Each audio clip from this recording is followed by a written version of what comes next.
Meine lieben Freunde, herzlich willkommen zu diesem Samstagsvideo an diesem wunderschönen Samstag. Umgangssprachliche Sprichwörter der deutschen Sprache. Bestimmt interessant für jeden, der die deutsche Sprache erlernen möchte oder sich mittlerweile schon auf fortgeschrittener Reise in die deutsche Sprache, Sprachreise in die deutsche Sprache befindet. Mit jemandem ein Hühnchen rupfen. Aha, was ist das denn wohl? Ich möchte mit jemandem, also einer Person, ein Hühnchen rupfen. Das heißt jetzt nicht, dass ich mir die Person hier ranhole und wir holen uns ein Hühnchen und wir rupfen das Hühnchen. Nein, falsch. Sondern ich bin über jemanden oder etwas ziemlich verärgert. So. Und ich möchte diesem, worüber ich dann sehr, sehr verärgert bin, eine Vorhaltung machen.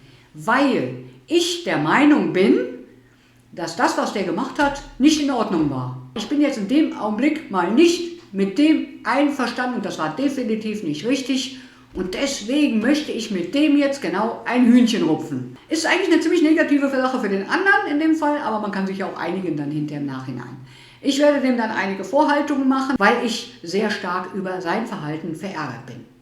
Über seinen eigenen Schatten springen. Wer kann das sagen? Also über seinen eigenen Schatten springen ist uns allen bewusst, funktioniert nicht ganz. Wenn der Schatten am Boden ist, ich bewege mich, bewegt der Schatten mit weg.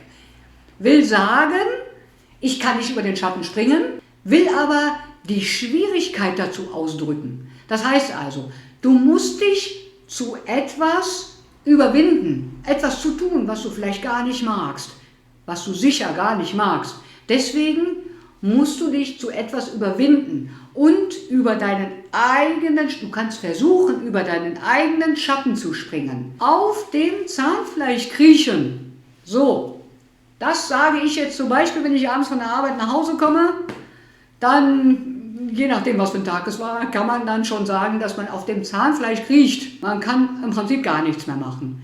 Wenn man abends von der Arbeit kommt, hat seine Arbeit geschafft an dem Tag, kommt abends von der Arbeit nach Hause und kriecht auf dem Zahnfleisch schon fast zur Tür hinein und kann noch nicht einmal mehr, bevor man sich ausruht, duschen gehen. Ist das so, dass man völlig erschöpft ist, er kriecht also förmlich auf dem Zahnfleisch. Man kann es sehen, der ist so fertig, der ist so abgearbeitet, der kann nicht mehr. Ein Auge auf jemanden oder etwas werfen, aha. Ja, das kann man jetzt zum Beispiel sagen, wenn man jetzt zum Beispiel einen Partner oder einen zukünftigen Partner gesehen hat, dann kann man da ein Auge drauf werfen. Man hat etwas gesehen, was einem gefällt. Ja, der Mensch reagiert jetzt so, der sieht so aus, wie einem gefällt, der reagiert auch so, der hat gewisse Sympathiepunkte, die er bei dir jetzt sofort hat. Das kann man dann zum Beispiel sagen, wenn man das von einem Menschen oder einer Person ausgeht. Wenn man jetzt aber zum Beispiel sagt, man hat sich etwas angeschaut und man hat ein Auge zum Beispiel drauf geworfen. Ihr Männer, wunderbar. Wenn man jetzt zum Beispiel sagt, ich habe das Auto gesehen, da habe ich ein Auge drauf geworfen. Auf das Auto das muss, ehrlich, ganz einfach primitiv gesagt, ich muss das Auto haben. Oder ich muss den Mann oder die Frau haben. Ich habe ein Auge drauf geworfen, gefällt mir super, super gut. Ist mir super sympathisch, das Auto ist wunderschön und hat genau so die PS und alles andere drumherum, was ich haben möchte. Dann habe ich da ein Auge drauf geworfen. Dann haben wir Haare auf den Zähnen haben. Das möchte keiner. Das möchte ich auch nicht, das habe ich auch nicht, also das möchte auch keiner.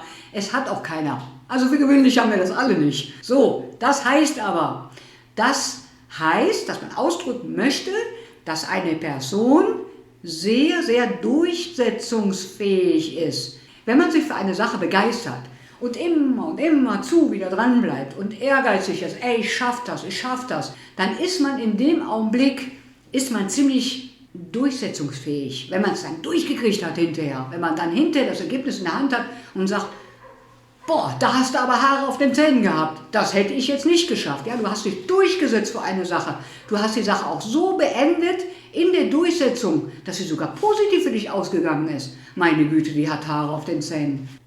Das passt wie Faust aufs Auge. Oha, Faust aufs Auge? Naja, leider passt die Faust aufs Auge. Das ist wahrscheinlich genau der Hintergrund zu der Sache. Das ist aber auch ein Teil davon. Die Faust passt aufs Auge. Das will man nämlich genau damit ausdrücken. Das ist nämlich das Verrückte an der Sache. Etwas passt hervorragend zusammen. Leider passt die Faust auch aufs Auge. Leider ist das so, ja. Also es passt etwas hervorragend zusammen. Blut und Wasser schwitzen. Na sowas. Blut und Wasser schwitzen. Das heißt, ihr habt vor etwas Blut essentiell sehr große Angst. Deswegen Blut. Das ist eine wichtige Essenz, die unser Körper, unser Leben im Prinzip braucht, damit wir das Leben weiter beschreiten können und überhaupt machen können. Blut und Wasser schwitzen. Wasser schwitzt man sowieso, das ist mit einem ganz normalen Schweiß dabei, aber Blut besagt einfach nur, dass wir vor etwas sehr, sehr viel Angst haben. Oder, wenn man jetzt zum Beispiel wieder die Handwerker nimmt, da sind bestimmt ein paar Männer bei, die Handwerker sind. So, die schleppen die Steine, teilweise mit der Hand oder packen die auf irgendwelche Schubkarren. Dann arbeiten die so hart, dass die Blut und Wasser schwitzen, weil sie arbeiten so hart, was wirklich an der Grenze ist dessen, was sie tun können. Hals- und Beinbruch. Sage ich zum Beispiel einer Freundin, die zum Beispiel morgen ein Examen hat. Nehmen wir mal an, die hat jetzt morgen ein Examen. Hat auch super dafür gelernt und ich weiß ganz genau, eigentlich schafft die das. Aber um ihr nochmal eben einen kleinen Doi nach vorne zu geben, sage ich ihr, Hals- und Beinbruch. Das heißt so viel wie viel, viel Glück morgen. Viel, viel Glück heißt Hals- und Beinbruch. Ich wünsche dir natürlich nicht, dass sie sich den Hals bricht oder ihre Beine oder überhaupt nur ein Bein oder überhaupt irgendetwas bricht. Dann jemanden etwas aus der Nase ziehen.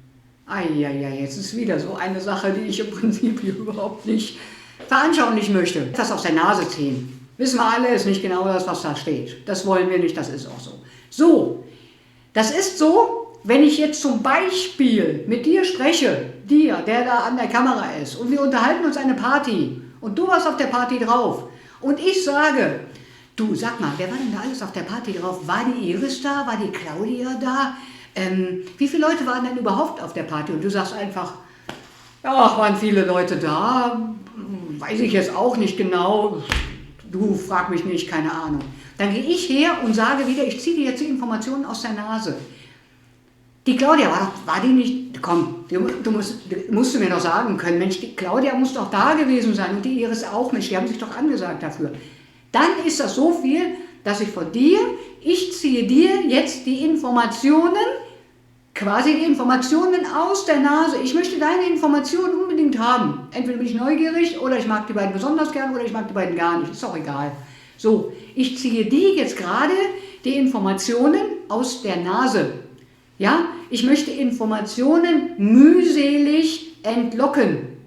Du hast zwar keine Lust darauf, aber ich versuche die ja mühselig zu entlocken. Mit immer neuen Fragen versuche ich die Informationen zu bekommen. Jemanden ist eine Laus über die Leber gelaufen. Okay, die Leber ist ein Organ, die haben wir ja drin, wunderbar. So, und eine Laus über die Leber laufen, ich hätte mal blöd gesagt, geht eigentlich jetzt auch nicht wirklich, weil meistens ist die Leber ja drin im Körper. Ne? Da haben wir keine Läuse, meistens.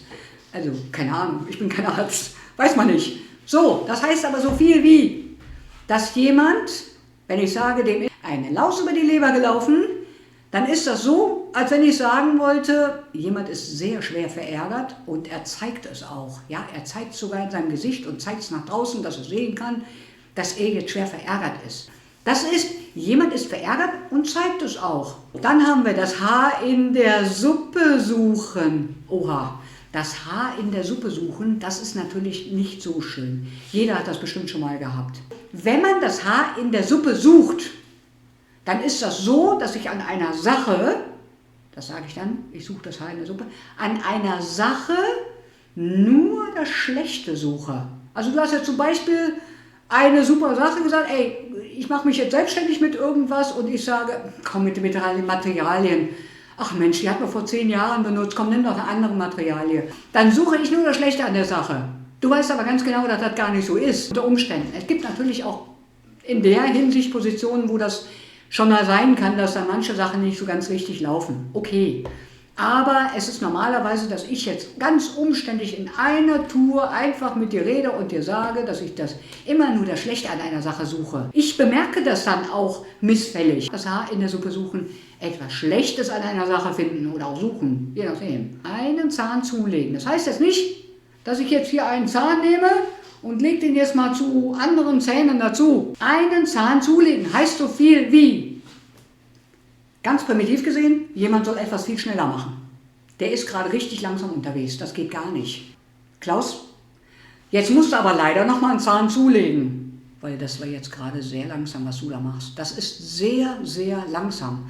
Manche Leute erklären das auch genauso. Die sagen dann tatsächlich, du musst mal einen Zahn zulegen, das ist mir gerade zu langsam. Das heißt, der macht dann direkt die Erklärung auch noch, damit du das auf jeden Fall verstehst, dass du einen Zahn zulegen musst und schneller arbeiten sollst. Jemand soll etwas schneller machen. Jemand soll einen Zahn zulegen. Genau die gleiche Geschwindigkeit, die du jetzt hast, sollst du nochmal oben drauflegen. Da liegt der Hund begraben.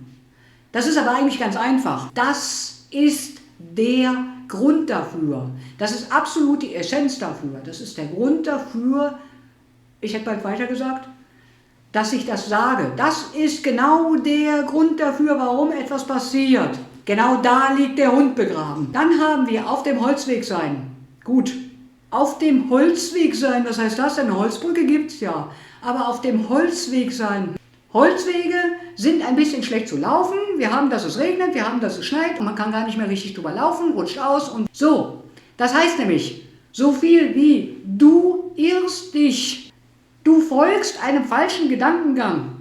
Den Holzweg gibt es nämlich gar nicht. Aha, deswegen kann das schon nicht richtig sein, was du da sagst. Das will man im Prinzip damit sagen. Eine doppelte Bedeutung. Ja, man will sagen, dass irgendwas nicht richtig läuft, also du irrst dich komplett und dass du auch noch einen falschen Gedankengang hast und auch noch obendrein auf dem falschen Wege bist. Ihr Lieben, ich danke euch. Es war mal wieder ein absolutes Vergnügen mit euch. Ich freue mich wirklich darüber, wenn ihr meine Videos anschaut. Abonniert meinen Kanal, wenn es euch gefallen hat und lasst mir bitte ein Like da. Ich wünsche euch eine wunderschöne Woche.